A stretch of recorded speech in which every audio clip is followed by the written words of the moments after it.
এ জীবনে না করিলাম বন্দেগি,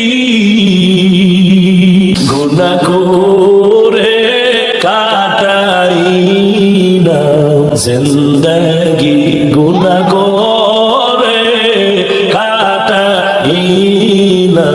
তওবা করে আবার তওবা ভাঙ্গিলাম, অবশেষে খাঁটি তওবা করিলাম। সকলেরই দরজা হইতে ফিরিয়া আপনার রোজা